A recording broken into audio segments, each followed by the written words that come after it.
আজকে যে ছাত্র বানিয়েছি আপনাদেরকে কি শেখাবো? এখানে কোনো স্কুল, কলেজ এবং ভার্সিটি গতানুগতিক জেনারেল এডুকেশন এখানে যেহেতু আলোচনা করা হবে না, এখানে এমন একটা বিষয় আলোচনা করা হবে যে বিষয়গুলা প্রাইমারি স্কুল থেকে আরম্ভ করে, হাই স্কুল থেকে আরম্ভ করে, ME school, high school, college, university কোনো সিলেবাসে আপনারা পাবেন না। 0% ডাটা এই এখন যে আলোচনা করা হবে এইটা স্কুলের কোনো সিলেবাসে নাই। এই জন্য এখানে অনেক আপনারা সবাই এসেছেন। আমাদের জীবন হলো দুইটা। কয়টা বলেন?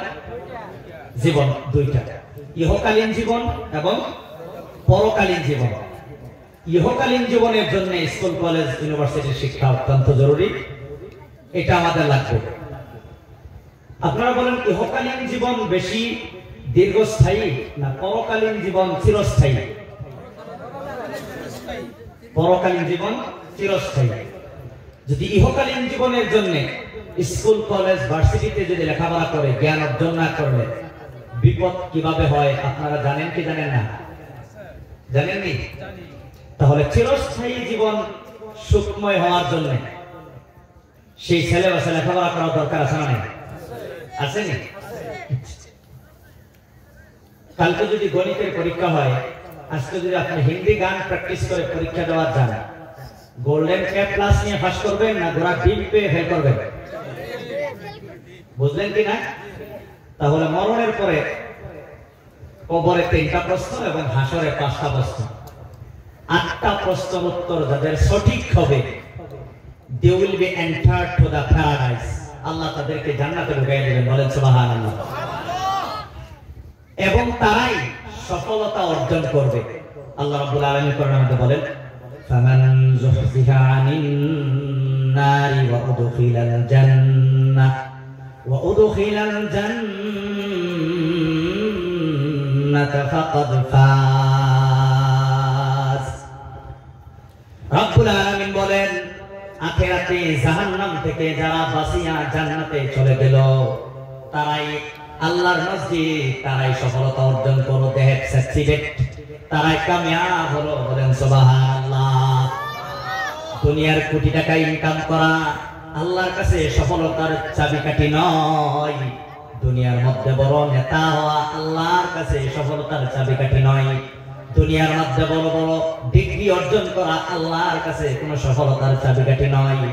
আল্লাহ বলতেছে আমার কাছে সফলতা হলো এটাই, জাহান্নাম থেকে বাঁচিয়া চিরস্থায়ী জীবন যে লাভ করবে সেই হলো আসল সফলতা অর্জনকারী। কথা বলেন ঠিক কিনা? আপনাদের আদি পিতা আদম আলাইহিস সালাম দুনিয়াতে আসেননি না চলে গেছেন? 1,00,000 নবীগণ দুনিয়াতে আছেন না চলে গেছেন? সাহাবায়ে কেরাম কেউ বেঁচে আছেন না চলে গেছেন? তাবিঈন, তবে তাবিঈন কেউ আছেন না চলে গেছেন? আর একটু আগে আগে আয় আপনাদের বরবাপ বর্মা কার কার জীবিত আছে? এতটা নেই। এতক্ষণ পর্যন্ত 100% নেই। they have gone to the grave, তারা কবরে চলে গেছে। আর আমরা ওয়েটিং এ আছি। কথা বলতে ঠিক না? we are all are waiting to the grave, we are going to die, আমরা মৃত্যুবরণ করার জন্য যাইতেছি। একটা সেকেন্ড চলে গেল মানে আমার হায়াত থেকে একটা সেকেন্ড মাইনাস। 24/7 আমাদের আসল পুঁজিটা মাইনাস হচ্ছে। আসল পুঁজি যদি 10,000 টাকা নিয়ে ব্যবসা আরম্ভ করলেন, 3 মাস পরে যদি 13,000 টাকা হয় তাহলে লাভ হলো না লস? লাভ। 10,000 টাকা আরেক ভাই ব্যবসা আরম্ভ করলো, কিন্তু 3 মাস পরে দেখা গেল 2,000 টাকা এত আছে। এখন তার পুঁজি 10,000 টাকা সব রইল না 8,000 টাকা গেল? এখানে লাভ আছে নি? মূল থেকে লস, এটার কয় ক্ষতিগ্রস্ত। তাহলে আমাদের জীবনে একটা লাভ আছে আর একটা লস আছে। বলেন আমাদের জীবনে একটা কি আছে আর একটা কি আছে? একটা লাভ আছে আর একটা লস। আমাদের জীবনের লাভ আর লস কি? আমাদের আল্লাহ তাবারক তাআলা ব্যবসা করার জন্য একটা পুঁজি দিয়েছে। রব্বুল আলামিন কোরআনে কারীমের মধ্যে বলেন ওয়াল নাস, আল্লাহ রাব্বুল আলামিন সময়ের কসম খেয়ে বলতেছেন কোন সময়ের কসমকে আল্লাহ তাআলা বলতেছেন? মুফাসসিরিনে কেরাম তাফসীরের কিতাবের মধ্যে লিখেছেন ওয়াল আসর শব্দের অর্থ হলো তোমার জীবন পুঞ্জির কসম। সময় মানে তোমার হায়াত, যার 70 বছর তার 70 বছরের কসম, যার 60 বছর তার 60 বছরের কসম, যার 30 বছর তার 30 বছরের কসম। গতকাল একজন মানুষের মোলাকাত হয়েছে লক্ষ্মীপুরে, 120 বছর বয়স, এখনো পর্যন্ত আল্লাহর বান্দা মসজিদে হাঁটিয়ে হাঁটিয়ে নামাজ পড়তে যায়, তার 120 বছরের কসম। কারো যদি জন্ম হওয়ার ওই সে আর দুনিয়া থেকে গেছে না, একটা সিকেল মেরে গেছে না, তার এই সময়ের কসম। আমাদের জীবন পুঞ্জির কসম কে রব্বুল আলামিন বলেন তোমাদের জীবনেরও একটা পুঞ্জি আমি দিয়েছি, পুঞ্জিটা হলো হায়াত। এটা ক্যাপিটাল, এটা মূলধন। এই মূলধন খাটায়া ব্যবসা করে জান্নাত যদি লাভ করতে পারো তাহলে তোমরাই সফলতা অর্জন করলা। আর যদি মূল পুঞ্জি সেকেন্ড, মিনিট, ঘন্টা, দিন, সপ্তাহ, মাস, বছর, যুগ যদি চলে যায় আর তোমার জীবন পুঞ্জি যদি ফুরায়া যায় আর জান্নাত যদি অর্জন করতে না পারো তাহলে তুমি সবচেয়ে বড় ক্ষতিগ্রস্ত। কথা বলেন ঠিক কিনা? আমার ভাইয়েরা, আমার বন্ধুরা, খুব ভালো করে মনে রাখবেন আমাদের জীবনের একটা জীবন পুঞ্জি রয়েছে। এই জীবন পুঞ্জি থেকে এখানে অনেক মুরব্বীরা প্রায় 70-80 বছর পর্যন্ত বিদায় দিয়ে দিয়েছে। যুবকরা প্রায় 30-35-40 বছর তোমরা বিদায় দিয়ে দিয়েছ। এখানে অনেক ছাত্র রয়েছে, তারা 10-15, 8-10-15-20 তারা বিদায় দিয়ে নিয়েছে। আমিও তো প্রায় 30 বছর সময় আমার চলে গেছে। এই এখন পর্যন্ত যদি আমি জান্নাতটা যদি কিনতে পারি নাই, যদি না পারি, তাহলে বাকি সময়টার মধ্যে এনি হাও আমার জান্নাতটা কিনতে হবে। রব্বুল আলামিন বলেন ইন্নাল্লাহা আশতারা মিনাল মুমিনিনা আনফুসাহুম ওয়া আমওয়ালাহুম বিআন্না লাহুমুল জান্নাহ। রব্বুল আলামিন খালি দুনিয়ার মধ্যে ব্যবসা হয় এমন না, লেনদেন সব জায়গায় হয়।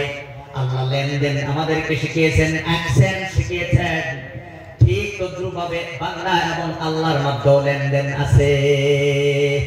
আল্লাহ বলে ও আমার গোলামেরা, দুইটা জিনিস আমাকে দান করো, দুইটা জিনিস আমাকে দেও, আমি তোমাদেরকে একটা জিনিস দিব। দুইটা যে জিনিস আমাকে দান করবা এটাই আমি তোমাদেরকে অ্যাডভান্স দিয়ে দিয়েছি। আল্লাহ আমাদেরকে অ্যাডভান্স দিয়েছে আমাদের হায়াত, জীবন। কথা বলেন ঠিক কিনা? আল্লাহর কাছে কেডা কেডা মার ফেডাইবার আগেই কেডা কেডা অ্যাপ্লিকেশন করছিলেন যে আল্লাহ আমারে মানুষ বানাও আর দুনিয়া খাটাও, কেডা কেডা কইছিলেন আটাঙ্গাই?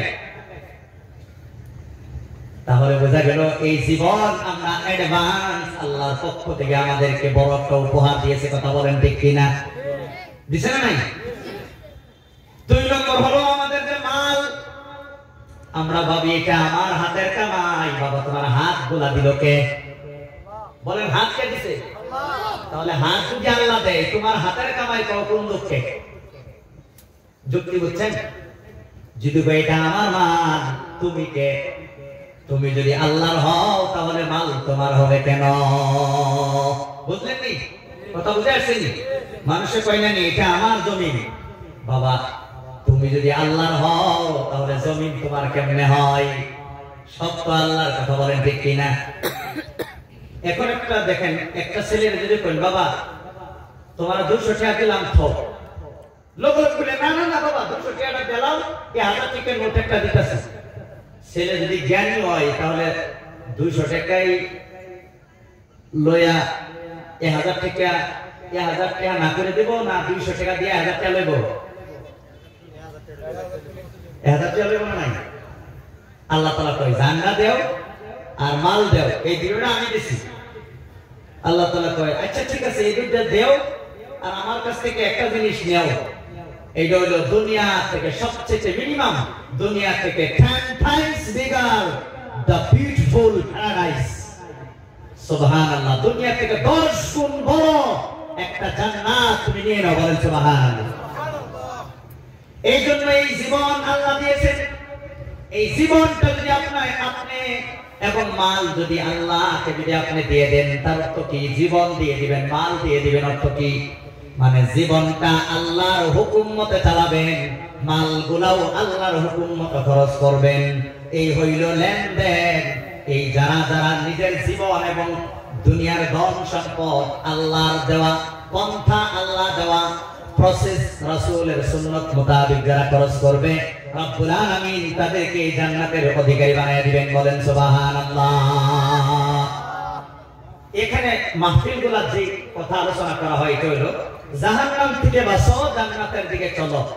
এই পরামর্শটা পৃথিবীর আর কোনো কনফারেন্স, মিটিং, কোন রাজনীতিক কোন সবাই কেউ বলে? আপনারা সবাই বলেন, কেউ কি বলে? শুধুমাত্র একটা জায়গায়। আজকে ট্রেনে আওয়ার সময় একজন মানুষ বলতেছে, হুজুর জলসা করে ইউরো হয়ে গেছে, প্রত্যেক গ্রামে গ্রামে জলসা, মানুষ ত্যক্ত হয়ে গেছে। আমি কইলাম, প্রত্যেক গ্রামে গ্রামে যে খেলা হাতে, প্রত্যেক গ্রামে গ্রামে যে অর্ধ উলঙ্গ কইরা ছেড়ে না স্যার, এই সম্বালা তো তুমি খন্ডিতে কও না, এত জলদি এত ঘন ঘন খেলুন খাতর লাগে নাকি, এত ঘন ঘন ছেড়ে না স্যার লাগে নাকি? তুমি তো একটা দিন কও না। ঘন ঘন জলসা হইলে শরীর জ্বলে। আচ্ছা, জলসার মধ্যে কি আলোচনা করা হয়? একটা আলোচনা করা হয়, জাহান্নাম থেকে বাঁচো, জান্নাতের দিকে চলো। যারা যারা সভা চায় না, তারা এটা বুঝতে চায়নি না, এটা বুঝতে চায় না। তারা খালি দুনিয়ার জীবন আল্লাহর পদ্ধতিতে, আল্লাহ দেওয়া বিধান মতে চালাইতে চায়নি, না শয়তানে দেওয়া উপকরণ মতে শেষ করতে চায়? বলেন, বলেন না কেন? হ্যাঁ, এই জন্য আমার ভাই, আমার বন্ধুরা, কিছু আলোচনা করব। এই যে আমাদের আসল জীবন, দুনিয়ার এই জীবনটা আসল জীবন নয়। দুনিয়ার মধ্যে আল্লাহ তাআলা দুই ধরনের জীবজন্তু বানিয়েছেন, দুই ধরনের আল্লাহ তাআলা প্রাণী বানিয়েছেন। এক হলো জীব জানোয়ার, আর এক হলো মানুষ আর জিন। জীব জানোয়ারদেরকে আল্লাহ তাআলা বানিয়েছেন এই দুনিয়ার ক্ষণস্থায়ী, এই দুনিয়ার সুখ শান্তি আর ভোগ বিলাসের জন্য। এই জন্যই জানোয়ারদের কোনো কোরআন নাই, কোনো হাদিস নাই, কোনো নবী নাই, কোনো আলিম নাই, কোনো শরীয়ত নাই, কোনো মারিফত নাই, কোনো তরিকত নাই, কোনো হকিকত নাই। কোনদিন শুননি আপনার বাড়ির বিড়ালে আয়া আমার বাড়ির দুধ চুরি করে খাওয়া হালাল, হুজুরের বাড়ির দুধ চুরি করে খাওয়া হারাম? এই হতো শুননি? এই হতো শুননি? এই বাড়ির কুকুর রহিমউদ্দিনের বাড়ির কুকুরের সাথে সম্পর্ক করা হালাল, কিন্তু কলিমউদ্দিনের বাড়ির কুকুরের সাথে সম্পর্ক করা হারাম। এগুলা কোনো হতিয়া কোনোদিন শুনছেননি? নাই, তাদের কোনো হতো নাই। কারণ আল্লাহ তাদেরকে বানাইছে এই ক্ষণস্থায়ী এই দুনিয়ার সুখ শান্তি আর ভোগ বিলাসের জন্য। এখানে যদি রেস্ট্রিকশন দিয়ে দেয় তাহলে তো তারা সব শেষ। কারণ আখিরাত তো তাদের নাই, আখিরাত তো তাদের নাই, দুনিয়াও নাই, তাহলে একটা জরুরি নাই। এই জন্য আল্লাহ তাদের দিয়েছে আহিরি খাইবা, আহিরি খাও। কি করবা? আহিরি করা করো, আখিরাত তো 0% তোমাদের কোনো চান্সেস নাই। পক্ষান্তরে আল্লাহ তাআলা মানব জাতিকে বানিয়েছেন ক্ষণস্থায়ী এই দুনিয়ার সুখ শান্তি আর ভোগ বিলাসের জন্য নয়, চিরস্থায়ী সুখ শান্তি আর ভোগ বিলাসের জন্য আল্লাহ আমাদেরকে বানিয়েছেন। সুবহানাল্লাহ বলেন। আমাদেরকে বানিয়েছেন চিরস্থায়ী সুখ শান্তি আর ভোগ বিলাসের জন্য। এই জন্য আমাদেরকে পরীক্ষা দিতে হবে, এই জন্য আমাদেরকে পরীক্ষা দিতে হবে। আমরা যেখানে ইচ্ছা সেখানে সব সময় যেতে পারি না, যার সাথে ইচ্ছা তার সাথে সব সময় আমরা কথা বলতে পারি না, যাকে ইচ্ছা তাকে আমরা পছন্দ করতে পারি না। জীব জানোয়ারের ব্যাসাদি লাগেনি সম্পর্ক করতে, কিন্তু আপনারা বলেন মুসলমান ছেলে মেয়ে ব্যাসাদি ছাড়াই সম্পর্ক করা হারাম না হালাল? বুঝলেননি হতুয়া? তাহলে পুরুষের ক্ষেত্রে, মানুষের ক্ষেত্রে হারাম, তাদের ক্ষেত্রে হারাম নয় কেন? তাদেরকে বানাইছে এই দুনিয়ার ক্ষণস্থায়ী দুনিয়ার জন্য, আমাদেরকে বানাইছে চিরস্থায়ী একটা জীবনের জন্য। এই জন্য সেখানে যাইতে হলে আমাদের কিছু পরীক্ষা করবে আল্লাহ তাআলা। কথা বলেন ঠিক কিনা? পরীক্ষা কি? আল্লাহ তাআলার বিধান মতে তুমি জীবন চালাও না তোমার নিজের খেয়াল মতে তুমি জীবন চালাও, এইটা আল্লাহ তাআলা পরীক্ষা করবে। বুঝলেন কিনা? এই জন্য আমার ভাই, আমার বন্ধুরা, এই জন্য কবি বলেন মত কো সমঝা হে গাফিল ইখতিতামে জিন্দেগি, দর হকীকত মত তেরে ইবতিদায়ে জিন্দেগি। মানুষ মনে করে আমি মরে গেলে মনে করি সব শেষ। এলেকেই বর্তমান মুসলমানেরা কি করে জানুন? মরে গেলে তো আর পেট বড় করা হইতাম না আগে কইরা লাই মারা গেলে তো আর টেবিলের তলায় এভাবে হইতাম না আগে লাই মারা গেলে তো আর তার উপরে জুলুম করতে পারতাম না আগে কইরা লাই মারা গেলে তো তার মাটি সীমা ঠেলবার আর আমার ক্ষমতা হইতো না এই তো আগেই বেদখল কইরা লাই বর্তমান মুসলমানের এরকম কিছু চাল চলন আরম্ভ হয়েছে না নাই বুঝলেন নি মানুষ মনে করে মরে গেলে সব শেষ কবিয়া বলে না না না তোমার মরণ যেদিন হবে এদিন থেকে তোমার রিয়েল লাইফ আসল জীবন আরম্ভ হবে এই দুনিয়ার আরম্ভণী আছে শেষও আছে পরকালের আরম্ভণী তো আছে কিন্তু এন্ডিং নাই শেষ নাই সেই জীবনে তুমি কিভাবে থাকবা এই মিশন নিয়ে রাসূল দুনিয়ার মধ্যে এসেছিলেন যাতে মানুষরা পরকাল সম্পর্কে জানতে পারে পরকাল সম্পর্কে কোনো ইনফরমেশন দুনিয়ার কোনো scientist barrister lawyer doctor engineer মাথায় 0% নাই একমাত্র আল্লাহ রাসূল কোরআন হাদিসের মাধ্যমে এই ইনফরমেশন আমাদেরকে দিয়ে গেছেন এই জন্য ওলামা কেরামের সাথে সম্পর্ক করা ছাড়া কোনো মানুষ পরকালের সিলেবাসে পাস করার কোনো আপনার রাস্তা নাই পরকালীন জীবনে পাস করতে হইলে আল্লাহ এবং রাসূলের পন্থায় আপনাকে কিন্তু শিখতেই হবে কথা বলেন ঠিক কিনা মানুষ যদি না মরতো তো কথা বলে গেছে এখন তো দেখি মারা যাইতেছে আমরা তো মারা যাইবো তাই বলে যাইতাম না কই আজকে আমি আসার আগে আমার দাদার কবরটা জিয়ারত করে আসলাম আহারে দেখলাম দাদার ওইদিকে এইদিকে অনেক বিঘা মাটি এইদিকে অনেক বিঘা মাটি ছোট্ট একটা মাটির ঘরে উনি আছেন চোখের পানি পড়লো কান্নাম দাদা তুমি চলে গেছো এখন তো আমরা তো আসতেছি যেদিন আল্লাহ তাআলা হুকুম করবে এদিনই তো আসবে প্রত্যেকদিন 7 বার আজরাইল আয়া চাই জোর করে নিতে গা আল্লাহ কই ওয়াইট একটু অপেক্ষা করো আমার বান্দারা কিছুদিন আছে দুনিয়া অপেক্ষা করো এই জন্য আমার ভাইরা আমার বন্ধুরা এই দুনিয়ার মধ্যে আমাদের আসল কাজ কি আমরা সেটা করি না নকল কাজ করে করে জীবন বরবাদ করে দিয়েছি কেউ বা সারা জীবন খেতিবাতি করে জীবন বরবাদ করে দিয়েছি কেউ বা সারা জীবন চাকরি বাকরি ব্যবসা করে জীবন বরবাদ করে দিয়েছি কেউ বা সংসারের ঝামেলায় জীবন বরবাদ করে দিয়েছি আমি বরবাদ শব্দটা কেন বললাম আপনারা খুব ভালো করে বুঝবেন কারণ বরবাদ এই জন্যই বলেছি আর একটা কথা বুঝেন স্কুলের মধ্যে আসল লেখাপড়া না গো লেখাপড়া হয় না খালি মাস্টার খালি বেঞ্চ বানাইতেছে ডেস্ক বানাইতেছে ব্ল্যাকবোর্ড আনতেছে চক আনতেছে ডিজিটাল আপনার বোর্ড আনতেছে সব আনতেছে বক্স লাগাইতেছে লেখাপড়া ক্লাস একদিনও হয় না কোন এই স্কুল ডেস্ক বেঞ্চ বোর্ড এগুলা কামে লাগবে না বেকার হইব কই কারণ আসল কাজ হইতেছে না এদিকে সব বেকার হইব কথা কি ঠিক তাহলে আমাদের জীবন বরবাদ হইতেছে আসল কাম না করিয়া আমাদের জীবন বরবাদ হইতেছে জীবন পুঞ্জি ফুরাইয়া যেতেছে নকল কাম করে আসল কাম ছেড়ে দিছে আসল কামটা কি আল্লাহ রাব্বুল আলামিন কোরআনে কারীমের মধ্যে বলেন ইন্নাল্লাহা ইয়া'মুরু বিল 'আদলি ওয়াল ইহসান ওয়া ইতা'i যিল কুরবা ওয়া ইয়ানহা 'আনিল ফাহশা'i ওয়াল মুনকারি ওয়াল বাগই يعظكم لعلكم تذكرون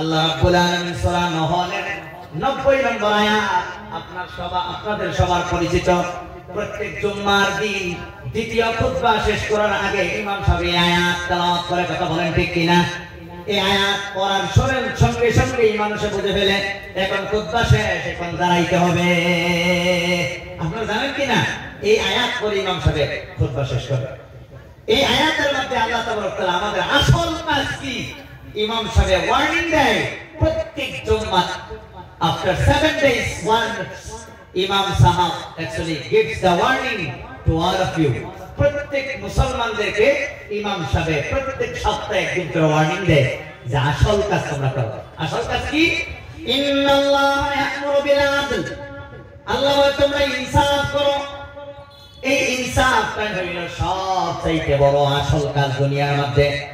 ইনসাফ কারে কয়? মুফাসসিরিনে কেরাম বলেছেন ইনসাফ হইল জারদির পাওনা জারদিরে দিয়া দাও। জারদির পাওনা দিয়ে দিলেই ইনসাফ হইবে না কই? এই জন্যই বলা হয় জারদির পাওনা দিয়ে দিলেই শান্তি, না দিলে বলেন না দিলে, সবাই বলেন না দিলেই। আমার ভাইরা, আমার বন্ধুরা, এমন অনেক মানুষ আছে হুজুর আমার এরকম ভালো মানুষ আমি, আমার কাছে কোনো বেড়ার ফাঁস নয় আর পাওনা নাই। আল্লাহ তো কই জারদির পাওনা জারদিরে দিয়ে দেও। এখন প্রশ্ন হইল জারদির পাওনা ফাইবুরের কথা, আমার কাছে তো একটি হক হয় না। এই যে বাবা, এই যে ভাই, এটা শুনছিয়া? ও আচ্ছা আচ্ছা, বেড়া ঠিক আছে। ডাইরেক্ট ইনডাইরেক্ট বেশি ভালো না, ডাইরেক্টই ভালো। কথা বলেন ঠিক কিনা? তবে আমার ভাইজানের একটু দরকার ছিল, যেহেতু আমি আমার ছাত্র বানাইছিলাম, ছাত্র উচিত ছিল কমসে কম আগে পারমিশন লইয়া যাইতে। কথা বলেন ঠিক কিনা? সব ছাত্র তার সমান হয় না, মাশাআল্লাহ। আল্লাহ তাবারক তাআলা ওনারে বুঝার তৌফিক দান করুক, আল্লাহুম্মা আমিন। তবে এখন আপনারা যদি কেউ উঠতে যায়, একজন তো গেছে গায়, বেড়া গেছে গায়, কোনো অসুবিধা নেই। এখন যদি আমি উঠোই, এই যে ফার্স্ট সুযোগ দিছিলাম, কাটা কাটা যাবেন গে আতুরাই, কেউ আতুরাইছেন না। ওহন যদি যাইন গা বোঝা আল্লাহ দিলে, আপনারা মেহমান আপনার বাড়িতে গেলে মেহমান থই আপনারা এবার যান। আর সবই জেনে রাখুন যে এই বাড়ির লোকে যারা যাবো গা, তাদের বাড়ির হাইটান গোষ্ঠীর লোকে কোনো সম্পর্ক করে না, কারণ সম্পর্ক করলেই তো সাইডে আইব। আইনে যাবেন বেড়াইবা, ফলাইতে যাবো গা। কথা ঠিক না বেটি? যাই হোক, তবে আমরা প্রাকৃতিক, আমরা মানুষ, প্রাকৃতিক আমাদের কিছু কাজ আছে। এগুলো যদি হয় তাহলে 1 নম্বর, 2 নম্বর, 3 নম্বর আপনার পারমিশন লয়ে যাবেন। 1, 2 তো দিকে বাইরে হয়ে দিছে। 3 নম্বর বুঝেন, ময়মনসিংহ মানুষ তো, এটা হলো 3 নম্বর। যাই হোক, আমি এদিকে যেতেছি না, আমি বলতেছিলাম যে আসল কাজ জারদির পাওনা জারদিরে দিয়ে দাও। বর্তমান গোটা পৃথিবীর মধ্যে অশান্তির একমাত্র কারণ হলো এটাই, জারদির পাওনা জারদিরে দেয় না। আমার ভাইয়েরা অনেকেই বলে আমার কাছে কোনো পাওনা নাই। এখন একটু চিন্তা করে দেখি পাওনা আছে না নাই, শুনবেন? বাবা, তুমি যদি আল্লাহর বান্দা হয়ে থাকো, আল্লাহর পাওনা আছে তোমার কাছে। আল্লাহ আমাদের সৃষ্টিকর্তা, আমাদেরও পাওনা আছে আল্লাহ রাব্বুল আলামিনের কাছে। তুমি যদি নবীর উম্মত হও, নবীর পাওনা আছে তোমার কাছে। আমরা নবীর উম্মত, আমাদেরও পাওনা আছে নবীদের কাছে। তুমি যদি বাবা হও, তোমার ছেলে মেয়ের পাওনা আছে তোমার কাছে। তুমি যদি ছেলে মেয়ে হও, মা বাবার পাওনা আছে তোমার কাছে। তুমি যদি স্বামী হও, তোমার স্ত্রীর পাওনা আছে তোমার কাছে। তুমি যদি স্ত্রী হও, তোমার স্বামীর পাওনা আছে তোমার কাছে। তুমি যদি আলিম হও, আওয়ামের পাওনা আছে তোমার কাছে। তুমি যদি আওয়াম হও, আলিমের পাওনা আছে তোমার কাছে। তুমি যদি শিক্ষক হও, ছাত্র ছাত্রীদের পাওনা আছে তোমার কাছে। তুমি যদি ছাত্র ছাত্রী হও, শিক্ষকেরও পাওনা আছে তোমার কাছে। তুমি যদি ইমাম হও, মুক্তাদিগণের পাওনা আছে তোমার কাছে। তুমি যদি মুক্তাদি হও, তাহলে ইমামগণের পাওনা আছে তোমার কাছে। তুমি যদি সরকার হও, জনগণের পাওনা আছে তোমার কাছে। তুমি যদি জনগণ হও, সরকারেরও পাওনা আছে তোমার কাছে। তুমি যদি ধনী হও, গরিবদের পাওনা আছে তোমার কাছে। তুমি যদি গরিব হও, তাহলে ধনীদের পাওনা আছে তোমার কাছে। তুমি যদি দোকানদার হও, কাস্টমারের পাওনা আছে তোমার কাছে। তুমি যদি কাস্টমার হও, তাহলে দোকানদারের পাওনা আছে তোমার কাছে। তুমি যদি মানুষ হও, জীব জানোয়ারের পাওনা আছে তোমার কাছে। তুমি যদি মানুষ হও, ফেরেশতাগণের পাওনা আছে তোমার কাছে। জারদির পাওনা দিলেই শান্তি, না দিলেই কোন হুনসুনি ভাবনা বলে নাই। সারা কইলে পড়াই বলি, এই ভাবনাগুলা টেম্পোরারি না পার্মানেন্ট? বলেন পার্মানেন্ট। যতদিন বাবা থাকবা, ততদিন ছেলে মেয়ের ভাবনা তোমার কাছে থাকবেই। যতদিন ছেলে মেয়ে হয়ে থাকবা, ততদিন মা বাবার ভাবনা তোমার কাছে থাকবেই। যতদিন তুমি স্বামী থাকবা, স্ত্রী তোমার যতদিন থাকবে, ততদিন তোমার কাছে পাওনা পাবেই। যতদিন স্ত্রী হিসাবে তুমি থাকবা, স্বামী তোমার কাছে ততদিন পাওনা পাবে। কথা বলেন ঠিক কিনা? এগুলো পার্মানেন্ট পাওনা। একজনের পাওনা দেওয়ার ক্ষেত্রে উল্টা পাল্টা করলেই শান্তির জায়গা কখন আইব অশান্তি। আপনারা বলেন বর্তমান সমাজে শান্তি বেশি না অশান্তি বেশি? I can? পাওনাদারের পাওনা দেয় না। এই জন্যই কথা বলেন ঠিক কিনা? এখন চলুন একটু আলোচনা করি সর্বপ্রথম এই বিশ্বে কার কাছে কার পাওনা এক নম্বরে, এটা বোঝার দরকার আছে না নাই? আগে আমরা আগের থেকে বড়টার থেকে ছোটর দিকে ইনশাআল্লাহ আইব। সবচেয়ে বড় কার কাছে কার পাওনা? একদিন রাসূল প্রিয় সাহাবী একজনকে বলেন, ও তার আগে একটা কথা বলি, সবচেয়ে আগে পাওনা হলো বান্দার কাছে মহান আল্লাহ। কার কাছে কার পাওনা আগে বলেন? বান্দার কাছে আল্লাহর পাওনা এক নম্বরে। বান্দার কাছে আল্লাহর পাওনা এক নম্বরে কি? একদিন রাসূলের প্রিয় সাহাবীকে প্রশ্ন করলেন, ও আমার প্রিয় সাহাবী, তুমি জানো নি আল্লাহর পাওনা আছে বান্দার কাছে, বান্দার পাওনা আছে আল্লাহর কাছে, এই পাওনাগুলো কি তুমি জানো নি? সাহাবী প্রশ্নোত্তর দিলেন, ইয়া রাসূলুল্লাহ, আমি জানি না, আপনি আমার বুঝাই দেন। তখন সাহাবীকে রাসূল বললেন, বান্দার কাছে আল্লাহর পাওনা হলো দুইটা। আল্লাহ কোরআনে বলেন, ওয়া কাযা রাব্বুকা আল্লা তা'বুদু ইল্লা ইয়্যা ওয়া বিল ওয়ালিদাইনি ইহসানা। আল্লাহ রাব্বুল আলামিন বলেন, বান্দার কাছে রব্বুল আলামিনের পাওনা হলো দুইটা। একটা হলো চিরদিন তুমি আল্লাহকে এক আল্লাহ বলে মানতে হবে, এক আল্লাহ হিসাবে মানতে হবে। দুই নম্বর হলো সারা জীবন ওয়া'বুদ রাব্বাকা হাত্তা ইয়াতিয়াকাল ইয়াকিন, মৃত্যু পর্যন্ত আল্লাহর গোলামি করতে হবে। এই দুইটা হলো আল্লাহর পাওনা। সব সময় তোমার কাছ থেকে আল্লাহ এটা চাইবে, তোমার কথাবার্তা, তোমার কাজকর্মে, তোমার চলন ফিরনে, তোমার ভাব ভঙ্গিতে, তোমার এক্সপ্রেশনে আল্লাহ যেন জানতে পারে সব সময় তুমি এক আল্লাহর মুহতাজ, সব সময় তুমি এক আল্লাহকে ভালোবাসো। এক জানতে হবে, শিরিক করলে আল্লাহ তাআলা আল্লাহর পাওনা দেওয়া হবে না। আজীবন তুমি আল্লাহর গোলামি করতে হবে।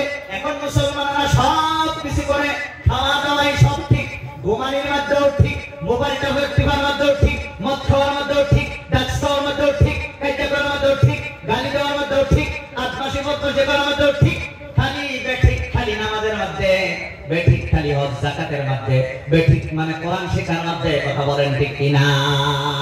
বর্তমান মুসলমানে সর্বপ্রথম পাওনা বান্দার কাছে আল্লাহর, সেই আল্লাহর পাওনা বর্তমান মুসলমানে দেয় না। এই জন্যই সাহাবীকে রাসূল বলেন, আল্লাহর পাওনা বান্দার কাছে হলো ইবাদত, আর বান্দার পাওনা আল্লাহর কাছে হলো জান্নাত। বান্দা যদি আল্লাহর পাওনা না দেয়, আল্লাহও বান্দারে জান্নাত দিবে না। লেনদেন এক পক্ষী হয় না দুই পক্ষী হয়।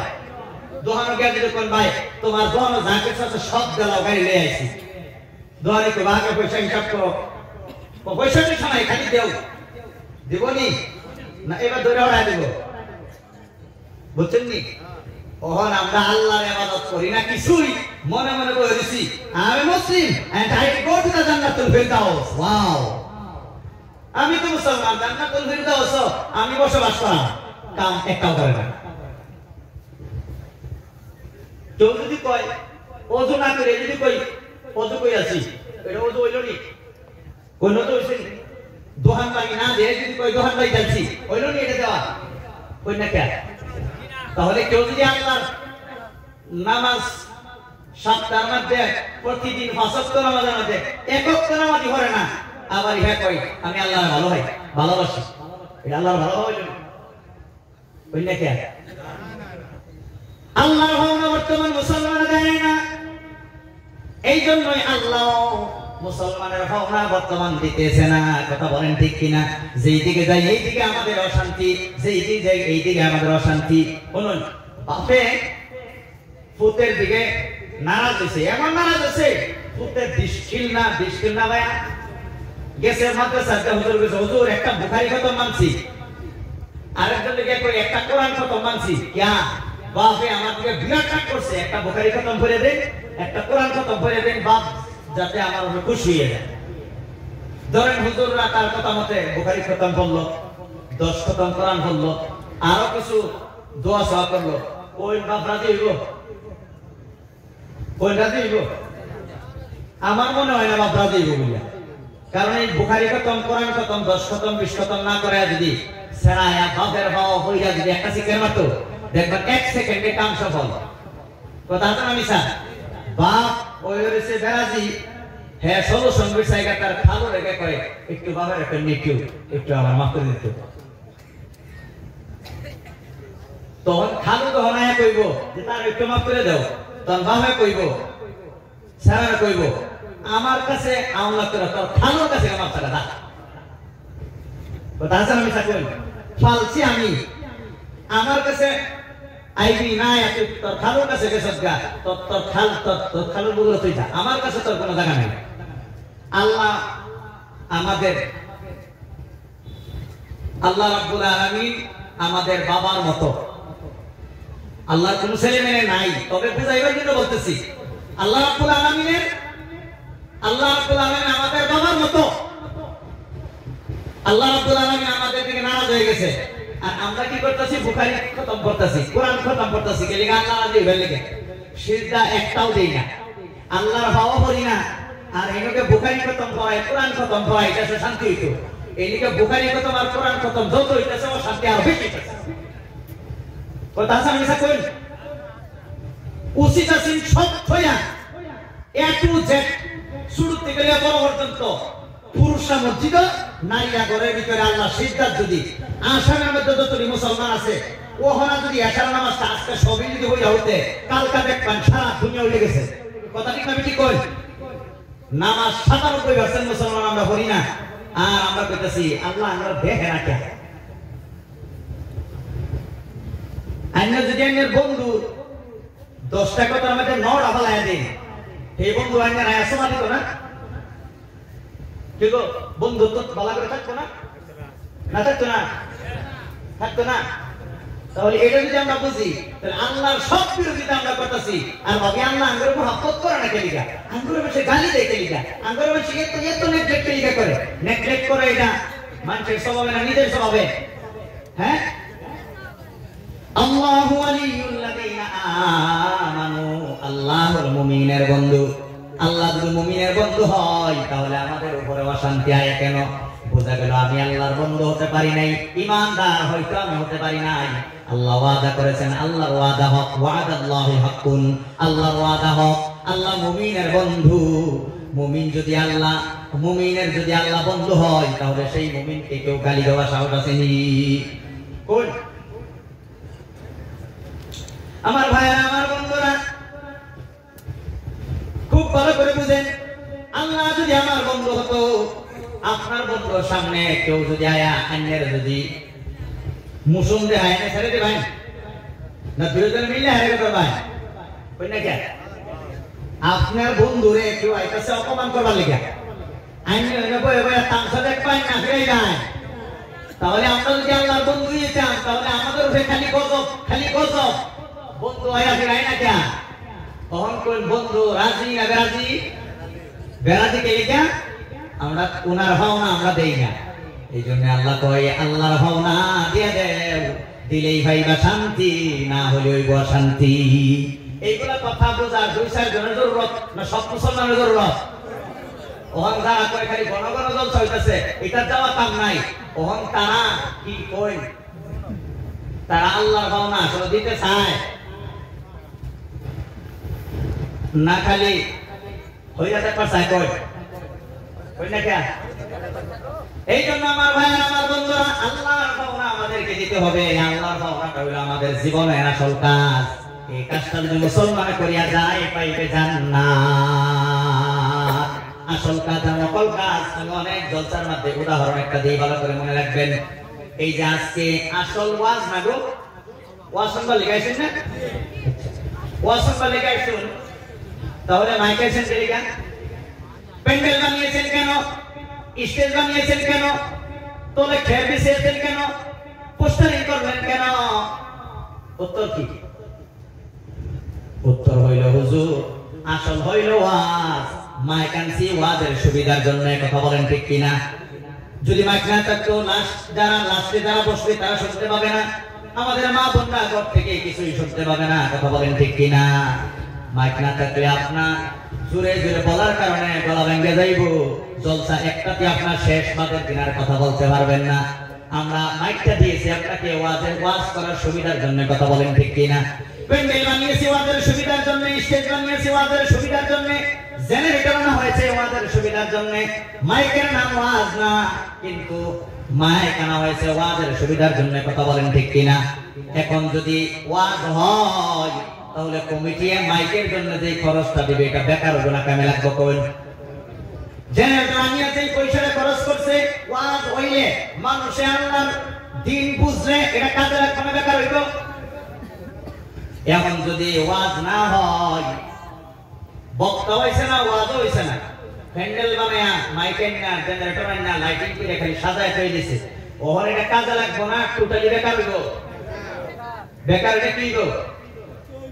মানুষ আয়া কমিটিরে ধরবো যে চান্দা করছিল আমাদের ওয়াজ শোনাইবা লিগা, ওয়াজ না শোনায় এই সব ডেকোরেশন কইরা পয়সা নষ্ট করছিল লিগা, হিসাব দাও দরবার না নাই কই না কারা ছেড়ে দিবাই? হ্যাঁ, আর যদি ওয়াজ হয় তারপরে যদি একটা নাই বাজার দিন দিতে এসে গান কমিটিরে যে তোমরা এটা করছো বলে কি করছো, তখন কমিটি ধরবো বালা করে দিলে কইব কালকে 12টা 1টা পর্যন্ত ওয়াজ শোনাইলাম, তুমি ব্ল্যাঙ্কেটের তলে হইতা 2 আঙ্গুলটা কান কি বন্ধ করে হইতা আসলাও আইছে না খবর লাগা ধরবো নাই কই? জাতি ভাবনা জাতি দিলেই শান্তি, না দিলেই অশান্তি।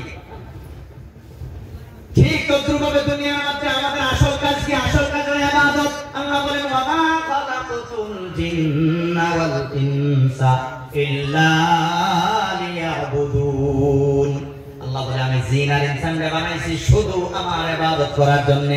এখন একটা প্রশ্ন হইতে পারে, প্রশ্ন শুনে ভালো করে, যে হুজুর যদি ইবাদত করার জন্যই যদি আল্লাহ তাআলা বানাইছে, সবই গা যদি মসজিদের মধ্যে বসে থাকি, তাহলে খাওয়া দাওয়া করব কোন সময়, ঘুমাইব কোন সময়, আমার ব্যবসা চালাইব কে, আমার ফিসারি দেখবো কে, আমার চাকরি বাকরি দেখবো কে, আমি স্কুল কলেজের লেখাপড়া কোন সময় করব, আমি সংসার কিভাবে চালাইব, মা বাপ ছেলে মেয়ে ভাই বোনকে কিভাবে দেখাশোনা করব, কথা বলেন ঠিক কিনা? যদি খালি ইবাদতের জন্যই বানাইছে, বাকি কাজগুলো আল্লাহ তাআলা কে লিখে দিল? এই প্রশ্নের উত্তর আগেরটার মতোই, আল্লাহ তাআলা বানাইছে আমার ইবাদতের লাগি, কথা ঠিক, তবে খাওন লাগে কেন? ইবাদতের সুবিধার জন্য, কথা বলেন ঠিক কিনা? যদি বিশ্বাস না হয় তাহলে 3 দিন খাওন বন্ধ করে নামাজের মধ্যে দাঁড়ায় নাও, কেমন মজা লাগে। তাহলে খাই কেন? ইবাদতের সুবিধার জন্য, বুঝলেন কিনা? মাইকের নাম ওয়াজ না, আনসুল কেন? ওয়াজের সুবিধার জন্য। খাওয়ার নাম দুনিয়া না, জীবন না, খাই কেন? ইবাদতের সুবিধার জন্য। ইবাদত হলো আসল। ঘুমাই লাগে কেন? ইবাদতের সুবিধার জন্য। বিশ্বাস যদি না হয় 3-4 দিন ঘুম বন্ধ করে ফজরের নামাজের মধ্যে খারইয়া দিয়া দেউন, আল্লাহর নূর দেখবেন দূরের কথা, চোখের মধ্যে হরুর ফুল দেখা আরম্ভ হয়ে যাব, কথা বলেন ঠিক কিনা? তাহলে ঘুমাই কেন? ঘুমাইয়া সুস্থ হইয়া আল্লাহর সাথে আলাপ করার জন্য নামাজে দাঁড়াই সুস্থ হইয়া, কথা বলেন ঠিক কিনা? ব্যবসা বাণিজ্য করা লাগে কেন? চাকরি বাকরি করা লাগে কেন দুনিয়াতে? ইবাদতের সুবিধার জন্য। হজ যেমন সে করে টাকা পয়সা লাগে না, লাগে না? তাহলে ব্যবসা বাণিজ্য চাকরি বাকরি ক্ষেত কৃষি না করলে পয়সা কইতে আইব? তাহলে পয়সাগুলো আমি কি দুনিয়া শেষ করবার লিগে কামাই করলাম, না আল্লাহর ইবাদতের সুবিধা লিগে করলাম? কই যাকাত যে যারা দেয় তারা গরিব মানুষ যাকাত দেয় না, না ধনী মানুষ? তাহলে ধনী মানুষের যাকাত দেওয়া লিগে ব্যবসা বাণিজ্য লাগবে না? তাহলে ব্যবসা বাণিজ্য করি কে লিগে? আল্লাহর ইবাদতের সুবিধা লিগে, কথা বলেন ঠিক কিনা? আমার ভাইয়েরা, আমার বন্ধুরা, দুনিয়ার মধ্যে এই ইবাদতটা হলো আসল, বাকি যা কিছু করি সব ইবাদতের সুবিধার জন্য। পোশাক পায়খানা করি কেন? ইবাদতের সুবিধার জন্য। পোশাক পায়খানা আটকে নামাজ খারাপ হইলে খুব মজা লাগে না নামাজ? না বোরিং লাগে? কই খারাপ লাগে না? নাই মনোযোগ আয়নি, আয় না, কিডনি নষ্ট হয়ে যাবে। তাহলে কিডনি নষ্ট হয়ে গেলে জীবন চলবো নি? আর জীবন না চললে আপনি দাঁড়ায় নামাজ পড়তে পারবেন নি?